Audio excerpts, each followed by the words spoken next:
এই ছোৱালী, এই ছোৱালী, এই ছোৱালী, এবাৰ ভাল পাই চাবা নেকি? আচ্ছা, হিন্দী চিনেমাৰ দৰে কিয় নহয় কথাবোৰ? ঐ ল'ৰা, এবাৰ পিছে ভাল পাই চাব পাৰি।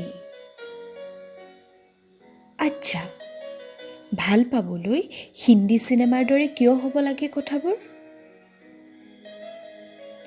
যদি আমি কলেজৰ বাটত খুন্দা নাখাওঁ, যদি মই গতানুগতিকতাৰে তোমাৰ কাষেৰে পাৰ হৈ যাওঁ, কিতাপ সৰি নপঢ়িলেও, তুমি তুলি নিদিলেও, গান, ফাইট, ৰোমাঞ্চ এইবোৰ নোহোৱাকৈ কি প্ৰেম হ'ব নোৱাৰে নেকি?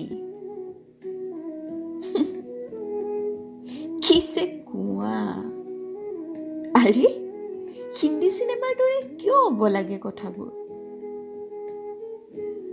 যদি অন্তৰৰ পৰাই বিচাৰা, তেন্তে মেহনত নালাগে কৰিব, মাথো বিশ্বাসী হোৱা। তাৰ বাবে পেণ্টৰ লগত মিলাই নিপিন্ধিলেও হ'ব টি চাৰ্ট। ক্লিন ছেভ মুখ অথবা ফেয়াৰ এণ্ড লাভলি নঘঁহিলেও হ'ব। অশ্লীল গালিগালাজে তোমাক শোভা নাপায়, কিন্তু গালিবৰ চাইৰি মুখস্থ কৰাৰো প্ৰয়োজন নাই। B practical. ব্লেডেৰে হাত কাটি কাৰোবাৰ নাম লিখিলে প্ৰেম হয় বুলি কোনে ক'লে তোমাক? অঁ, যদি শিখৰ চিগাৰেট এৰি চায়, তেন্তে মোৰ বাবে নহয়, নিজৰ বাবে এৰা। মোক ভাল পোৱাৰ আগত প্ৰথম নিজক ভাল পোৱা।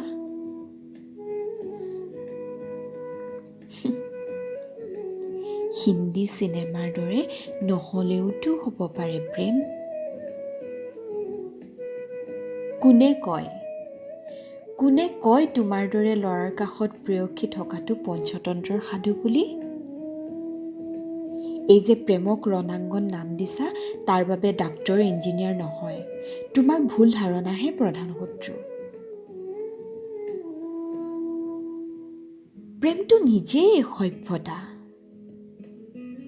কিন্তু বুজি নাপালোঁ তাত আকৌ আৰ্চিছ কাৰ্ড, ইংৰাজী অসমীয়া মিশ্ৰিত শব্দ বা পাৰ্কৰ এন্ধাৰ এক চুকত প্ৰেমৰ সংজ্ঞা বিচৰাৰ যুক্তিয়ে বা ক'ত?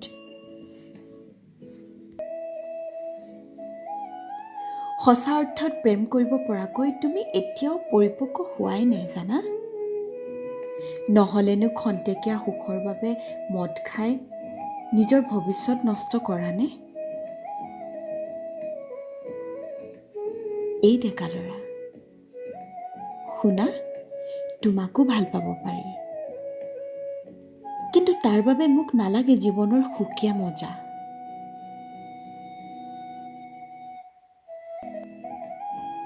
বেকাৰ যদিও যে তুমি হৃদয়ৱান, সেয়া জানিয়েইতো তোমাৰ প্ৰেমত পৰিব বিচাৰোঁ।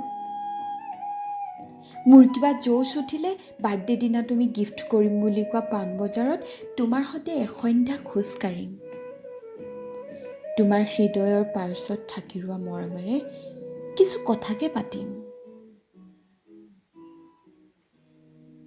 এই ডেকা ল'ৰা, এবাৰ তোমাক ভাল পাই চাব পাৰি পিছে।